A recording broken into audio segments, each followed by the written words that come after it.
கர்த்தருடைய பரிசுத்தமான நாமம் மகிமைப்படுவதாக. ஆசீர்வாதமான ஒரு நல்ல காலவேளைக்காக கர்த்தரை துதிக்கிறேன். இந்த நாள் ஜூலை மாதம் 23ஆம் தேதி செவ்வாய்க்கிழமை காலவேளை. இந்த காலவேளையிலையும் பரிசுத்த வேதத்தை தியானிப்பது நமக்கு அது ஆசீர்வாதம். இன்றைய தியானத்துக்கு ஆதாரமாக மத்தேயு சுவிசேஷம் 4ஆம் அதிகாரம் அதனுடைய 5வது வசனத்தை வாசிக்கிறேன். அப்பொழுது பிசாசு அவரை பரிசுத்த நகரத்திற்கு கொண்டு போய் தேவாலயத்து உப்பிரிக்கையின் மேல் அவரை நிறுத்தி. இந்த வசனத்தை இந்த காலவெளியிலே நாம் தியானிக்கலாம். அப்பொழுது பிசாசு அவரை பரிசுத்த நகரத்துக்கு கொண்டு போய். வசனத்தில் ஒரு கேள்வியை கேட்டுக்கொள்ளுங்கள். பிசாசு இயேசுவை பரிசுத்த நகரத்துக்கு கொண்டு போனான் என்று எழுதப்பட்டிருக்கிறது.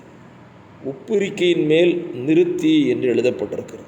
அப்படியானால் இந்த இடத்துல இயேசு பிசாசுக்கு அடிமையாகி அல்லது அவனுக்கு கீழ் சென்று விட்டாரோ என்கிற ஒரு கேள்வி நமக்கு வர வேண்டும்.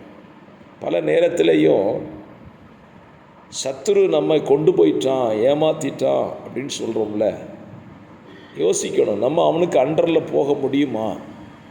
ஆண்டவர் சொன்னார் பேதுருவை கொண்டு, பிசாசுக்கு இடம் கொடாதிருங்கள், கொடுத்தால் தான் அண்டருக்கு கீழே போக முடியும். யூதாசுக்குள் பிசாசு புகுந்தான், அவன் இடம் கொடுத்ததுனால தான் புகுந்தான், அப்படி இல்லைன்னா போயிருக்க முடியாது.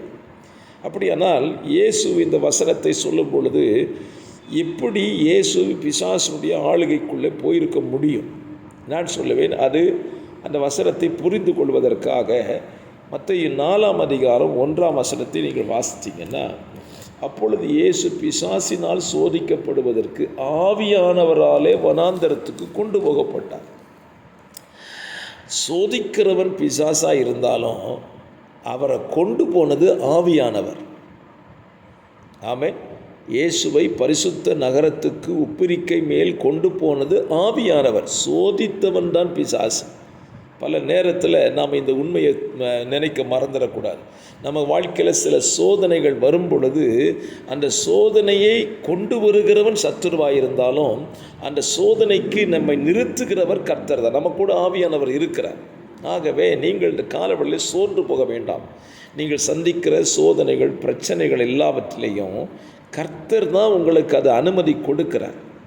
பாருங்கள், அவர் நம்மை பொல்லாங்கினால் சோதிக்க மாட்டார். ஸ்தோத்திரம் ஸ்தோத்திரம். நம்மை சோதனைக்கு உட்படுத்தி அந்த சோதனையில் நம்ம ஜெயிக்க வைக்கிறதா நம்முடைய ஆண்டவருடைய வேலை. இயேசுவை ஆவியானவர் கொண்டு போகிறார். கொண்டு போய் சாத்தான் அவரை சோதிக்கிறார்.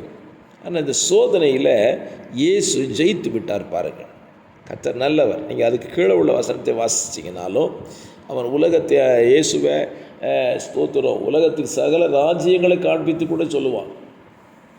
ஸ்தோத்திரம். அங்கேயும் அப்படி தான் வசனம் இருக்கும்.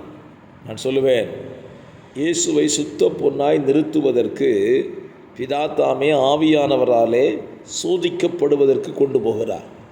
அவர் சோதிக்கப்பட்ட பின்பு யோபு சொல்லுகிறார்ல, சுத்த பொன்னாய் விளங்குவேன். அப்போ நம்மை சோதித்து சுத்த பொன்னாய் மாற்றுவதற்கு சில நேரங்களில் பிசாசு நமக்கு சோதனைகளை கொண்டு வரலாம். நம்ம ஒரு காரியத்தை புரிஞ்சுக்கொள்வோம். சோதனையை கொண்டு வருகிறவன் பிசாசு, நம்ம அந்த இடத்துக்கு கொண்டு போகிறவர் ஆவியானவர். ஆவியானவர் கூட இருந்தார்னா எத்தனை சோதனையை சத்துரு கொண்டு வந்தாலும் நம்ம ஜெயிச்சிடலாம். ஜெயமெடுக்க ஆவியானவர் நமக்கு உதவி செய்கிற தேவனாயிருக்கிறார். ஜெபிப்போம். பரிசுத்த பிதாவே, இந்த காலங்களிலேயும் இயேசுவை போல நாங்கள் ஜெயமுள்ள வாழ்க்கை வாழ உதவி செய்யும். இயேசுவின் நாமத்தில் பிதாவே.